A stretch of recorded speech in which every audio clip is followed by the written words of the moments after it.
कुछ सफर ऐसे होते हैं जिनसे वापसी नहीं होती। कुछ फैसले ऐसे होते हैं जिनका नतीजा कोई नहीं जानता। और कुछ जगहें ऐसी होती हैं जो कभी अपने मेहमानों को जाने नहीं देती। आज रात 3 दोस्त एक बार फिर उस रास्ते पर निकल रहे हैं जहां से सब कुछ शुरू हुआ था। लेकिन इस बार कुछ अलग है। इस बार वे अकेले नहीं हैं। क्या होगा जब अतीत से सामना होगा? क्या होगा जब सच्चाई सामने आएगी? और क्या होगा जब रात का अंधेरा उन्हें अपने आगोश में ले लेगा? कुछ कहानियां कभी खत्म नहीं होती। नहीं। गाड़ी तेजी से आगे बढ़ती है। साक्षी उसके पीछे भागती है अमानवीय गति से। वो हमारे पीछे आ रही है ठीक वैसे ही जैसे मैंने सोचा था। लेकिन वो हम पर हमला कर सकती है। नहीं, जब तक ताबीज तुम्हारे पास है वो तुम्हें नुकसान नहीं पहुंचा सकती। वो बस ताबीज को वापस पाना चाहती है क्योंकि उसमें उसकी शक्ति का एक हिस्सा है। वे अंधेरी सड़कों से गुजरते हुए शहर से बाहर निकल जाते हैं, उस इलाके की ओर जहां हवेली थी। हवेली के खंडहरों पर चारों ओर मलबा बिखरा है और हल्की चांदनी में सब कुछ अजीब और डरावना लग रहा है। हम पहुंच गए। यहीं पर सब कुछ शुरू हुआ था और यहीं पर यह खत्म होगा। वे जीप से उतरते हैं। बूढ़ा आदमी अपने साथ लाए गए सामान से एक मंडल बनाना शुरू करता है।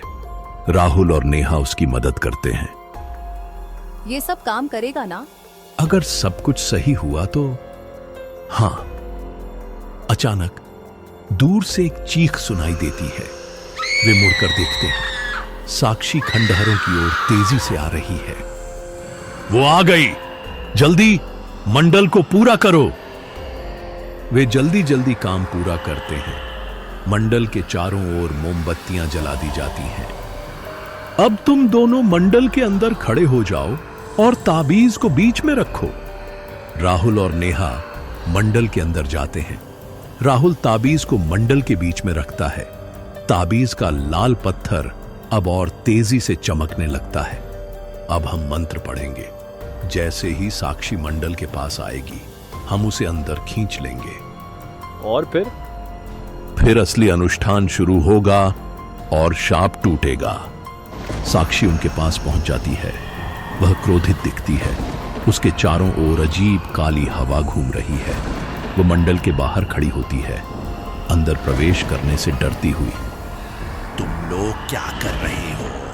मुझसे ताबीज छीन नहीं सकते। अंधकार से प्रकाश की ओर, मृत्यु से जीवन की ओर हम इन आत्माओं को मुक्ति का मार्ग दिखाते हैं। साक्षी दर्द से चीखती है और अपने कान बंद कर लेती है।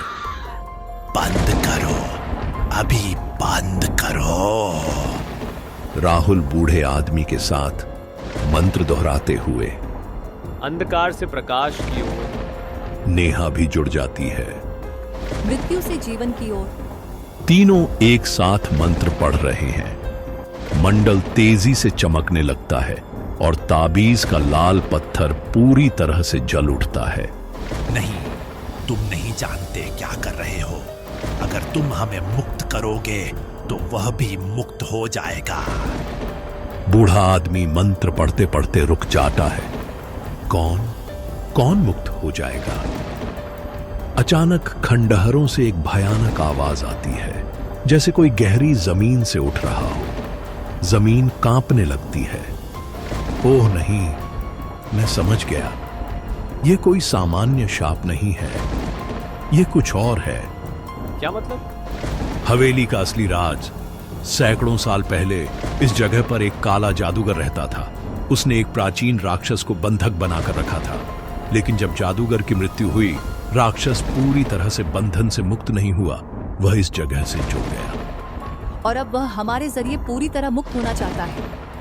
हाँ, और अगर वह मुक्त हुआ तो वह पूरे शहर को नष्ट कर देगा। जमीन और भी जोर से कांपने लगती है। खंडहरों के नीचे से एक काली शक्ति उभरने लगती है। तो अब क्या करें? बूढ़ा आदमी सोचते हुए, हमें अपनी योजना बदलनी होगी। हमें साक्षी को मंडल के अंदर लाना होगा, लेकिन शाप को तोड़ने के बजाय हमें उसे फिर से बांधना होगा। वह अपनी जेब से एक छोटी सी शीशी निकालता है जिसमें एक चमकीला तरल पदार्थ है। यह प्राचीन बंधन का तरल है, एक अंतिम उपाय। मैंने इसे हमेशा अपने पास रखा है, अगर कभी ऐसी स्थिति आए। वह राहुल और नेहा को देखता है। अब हमें साक्षी को अंदर लाना है, लेकिन सावधानी से। साक्षी, कबीर के लिए, हमारी दोस्ती के लिए लड़ो, उस आत्मा के खिलाफ लड़ो। साक्षी के चेहरे पर एक पल के लिए संघर्ष दिखाई देता है, जैसे भीतर साक्षी की असली आत्मा जाग रही हो। साक्षी कमजोर आवाज में, राहुल, नेहा, मदद करो। साक्षी, हम यहीं हैं, हमारे पास आओ। साक्षी एक कदम आगे बढ़ाती है, फिर रुक जाती है, जैसे कोई उसे रोक रहा हो। नहीं, वह हमारी है। राहुल ताबीज उठाकर, देखो, ये तुम्हारा है ना? इसे लेने के लिए तुम्हें अंदर आना होगा। साक्षी ताबीज को देखती है। उसकी आंखें लालच से भर जाती हैं। वह धीरे धीरे मंडल की ओर बढ़ती है, राहुल और नेहा से धीरे से। जैसे ही वह अंदर आए, मैं इस तरल को मंडल पर डालूंगा, तब तुम दोनों अपनी आंखें बंद कर लेना। साक्षी मंडल के पास पहुंचती है, अभी भी हिचकिचा रही है, ताबीज दिखाते हुए। आओ, ये तुम्हारा है। साक्षी अचानक एक उछाल के साथ मंडल में प्रवेश करती है। जैसे ही वह अंदर आती है, बूढ़ा आदमी शीशी का ढक्कन खोलता है। अब वह तरल को मंडल के चारों ओर छिड़कता है।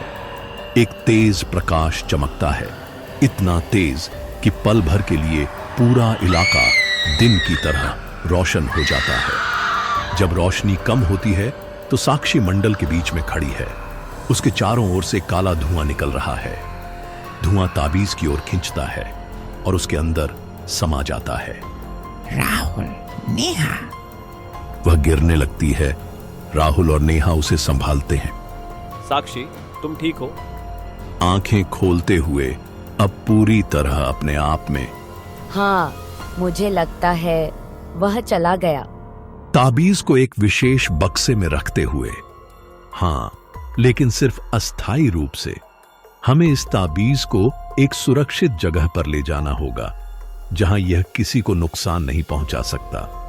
और कबीर, हम उसे कैसे बचा सकते हैं?